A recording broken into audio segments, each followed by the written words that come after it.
ऐसा चीज़ होता है जो सब किसी का लाइफ में बहुत ज़्यादा रहता है। बचपन का अलग, शादी के बाद अलग और बुढ़ापा का अलग। लेकिन हम लोग ज़्यादातर बचपन का मेमोरीज़ को याद करके खुश हो जाते हैं, क्योंकि वो टाइम रहता है मस्ती टाइम। तो मेरा भी ऐसे ही लाइफ में बहुत सारा मेमोरीज़ है, कुछ अच्छे हैं, कुछ हॉरिबल है, मम्मी का मतलब मार रिलेटेड भी है। लेकिन आज मैं जो बताने जा रही हूँ, ये कोई मस्ती वाला स्टोरी नहीं है, ये एक रियल स्टोरी है रिगार्डिंग माय मेमोरीज़। कुछ पल ऐसे भी होते हैं जब अपने भी साथ नहीं दे पाते हैं, और हम लोग अगर खोजते भी हैं तो आसपास में कोई मदद करने वाला नहीं मिलता। ऐसा ही एक रात हम लोगों का बीता था। तो ये स्टोरी का मैं नाम देती हूँ बरसात की एक रात। मेरा बाबा प्राइवेट जॉब करते थे, तो हम बाबा का काफ़ी टाइम इधर उधर पोस्टिंग रहता था। तो जलपाईगुड़ी में हम लोग रहते थे तब, और मेरा तब एज था 4.5 years, और मेरा भाई 1 महीना का बेबी था। उस टाइम पे बाबा को अक्सर बाहर जाना पड़ता था, काम के रिगार्डिंग मीटिंग्स रहता था, तो शहर के बाहर बाबा को जाना पड़ता था। हम लोग एक रेंटेड हाउस लिए थे, बाबा वहीं हम लोगों को शिफ्ट कर दिए थे। तो हम लोग रहते थे, और मेरे साथ मेरा एक बुआ का बेटा भी रहता था। वो भी ज़्यादा बड़ा नहीं था उस टाइम पे, लेकिन वो काम पे लग चुका था बाबा के साथ। बाबा अपना कंपनी में वो भैया को भी जॉब दिला दिए थे, तो बाबा और वो भैया दोनों मिलके काम करते थे। तो एक दिन ऐसा हुआ कि हम लोग जस्ट न्यूली शिफ्ट किए हैं, 2-3 महीना हुआ ही था, और एक मेड हम लोग रखे थे। हम लोग किसी को जानते भी नहीं थे ना उस टाइम पे, तो अच्छी थी वो, आके काम काज माँ का संभाल देती थी। और उस टाइम पे मम्मी के पास एक ही मेड थी, तो वो सुबह के टाइम आती थी, सब काम काज करके चली जाती थी।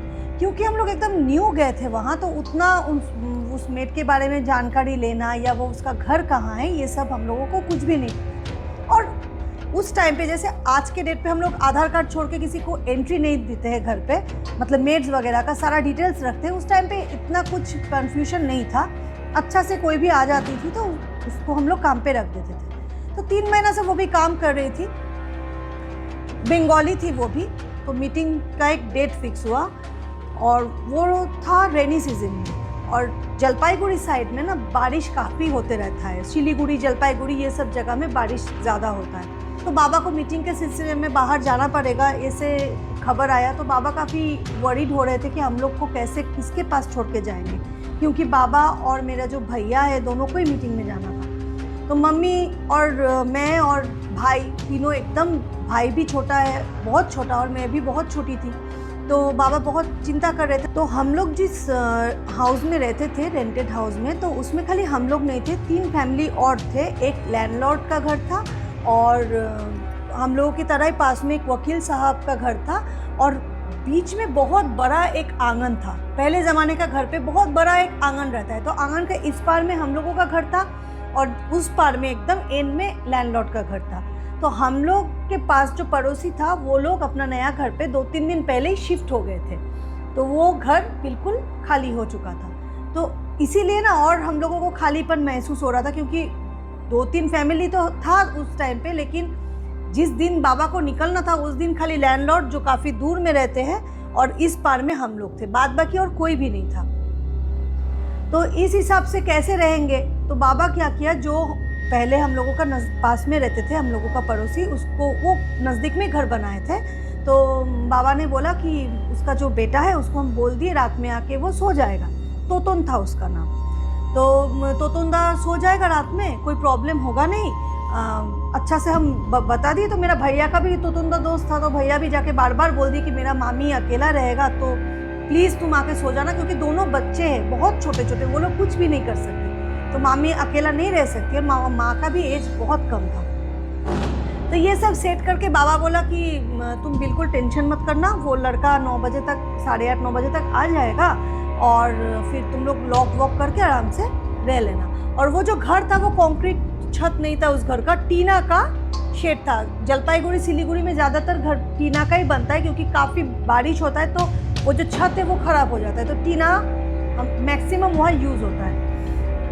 लेकिन अजीब बात ये थी कि जिस दिन बाबा को निकलना था, सुबह से कॉन्स्टेंटली बारिश हो रहा था, और बारिश बहुत तेज़ हो रहा था, मतलब रुकने का नाम ही नहीं है। और इतना तेज़ बारिश, मतलब मुझे अभी तक याद है, आप लोगों को लगेगा कितना छोटा मतलब मैं थी और मुझे कैसे याद है सारा चीज़। ऐसा बात नहीं है, मुझे बहुत छोटा एज का भी बात याद है।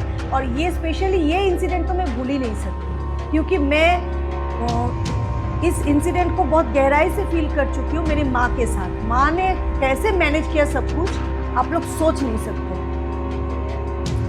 तो बाबा एज यूजुअल, बाबा और भैया 1 बजे तक निकल गए और बारिश बहुत हो रहा है, बारिश में बाबा और भैया निकल गए। वो लोग निकल जाने के बाद माँ अपना कामकाज की, धीरे धीरे दोपहर हो गया 3, 4, और हम लोगों का जो मेड है वो 4 बजे तक काम करके चली जाती थी। तो उसने एक बार पूछा कि भाभी आप लोगों के पास कौन रहेगा। तो माँ भी उतना मतलब अच्छा से बोलती नहीं है, क्योंकि घर का बात मेड को कैसे बताए, अनजान है। तो बोला देखो एक लड़का आएगा सोने के लिए और ऐसे डरने वाली बात नहीं है, सब प्रोटेक्शन वगैरह है, तुम टेंशन मत लो। तो बोला ठीक है भाभी, मेरा घर तो बहुत दूर है। सच में उसका घर बहुत ज़्यादा दूर था, बहुत दूर गाँव में था, मतलब जलपाईगुड़ी से थोड़ा सा दूर में।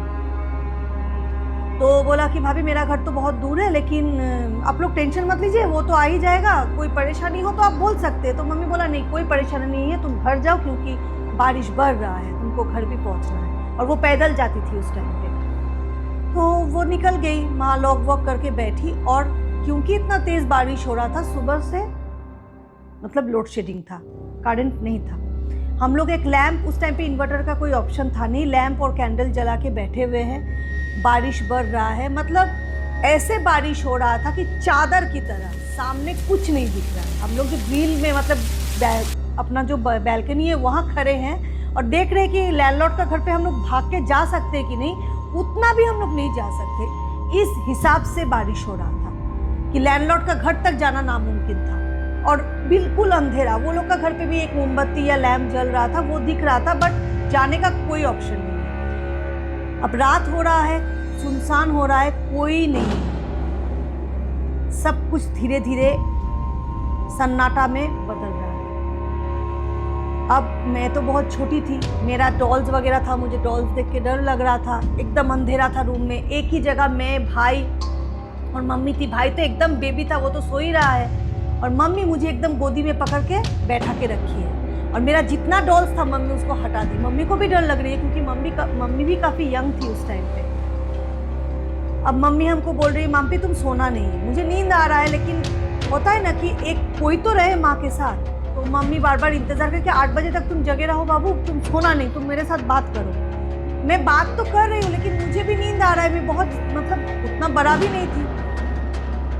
एनीवेज ऐसे करके माँ के साथ बातचीत कर रही हूँ, माँ क्या होगा, वो लड़का अभी तक आया नहीं, 7:30 बज रहा है। अभी मम्मी हमको दिलासा दिला रही है कि बस आने ही वाला है। तो फिर 8 बज गया, 8:30 बज गया, वो लड़का आ नहीं, मतलब वो आ ही नहीं पाएगा ना, संभव नहीं है, आ ही नहीं पा रहा है।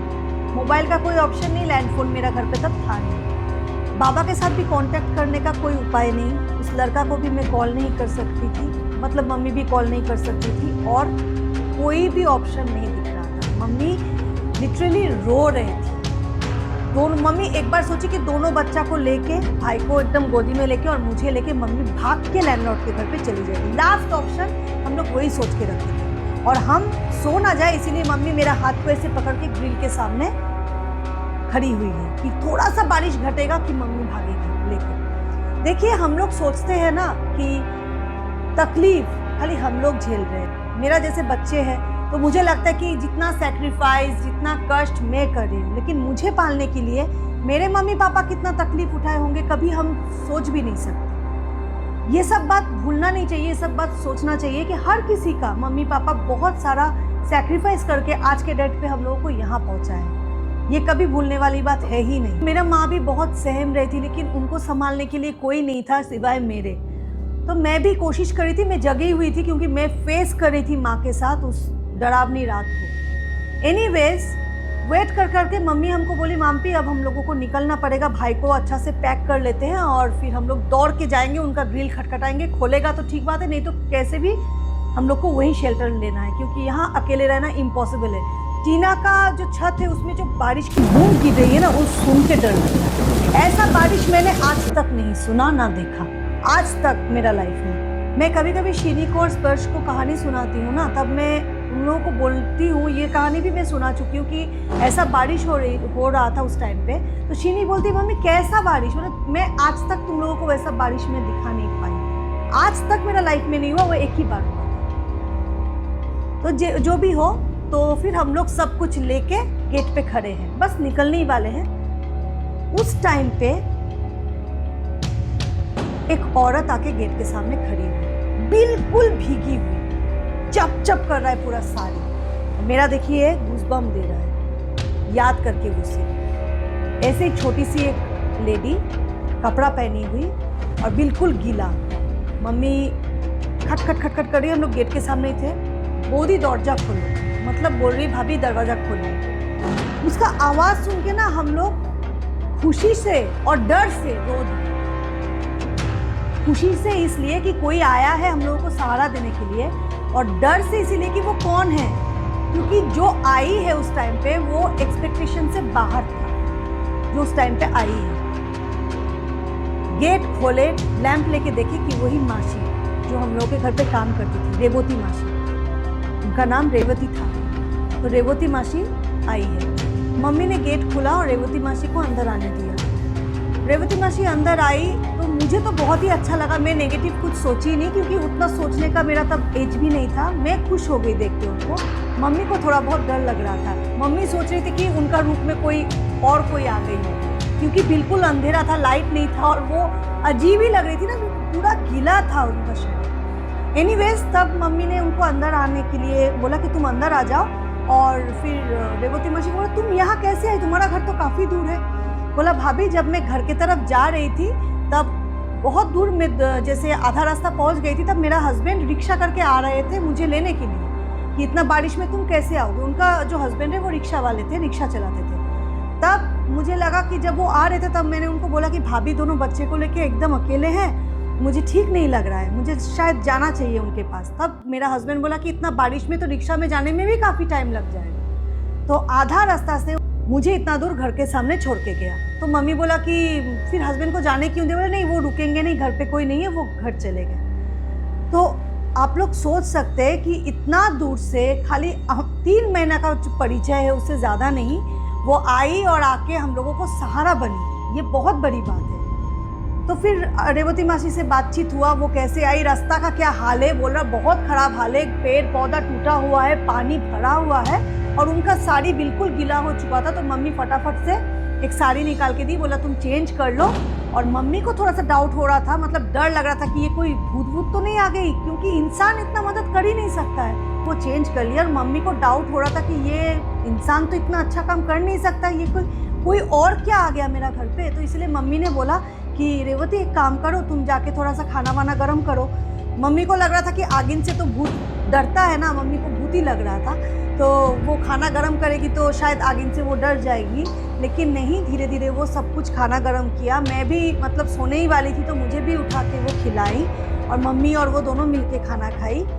खा के रात में हम लोगों के साथ रहा, वो बिछौना में एक ही साथ हम लोग सब सोए। और दूसरा दिन सुबह बारिश भी घटा, और वो जो लड़का का आने का बात था वो आके बोला कि देखिए आने का कोई साधन नहीं था, इतना नज़दीक में होते हुए भी वो नहीं आ पाया था। और रेवती मासी 1 घंटा का डिस्टेंस कवर करके वो हम लोगों का सहारा बनी। एनीवेज यही एक डरावना एक्सपीरियंस हम लोगों का, स्पेशली मेरा, कि बाबा को छोड़ के माँ कैसे करके उस रात को हम लोगों को मैनेज की, जो मैं कभी नहीं भूल सकती।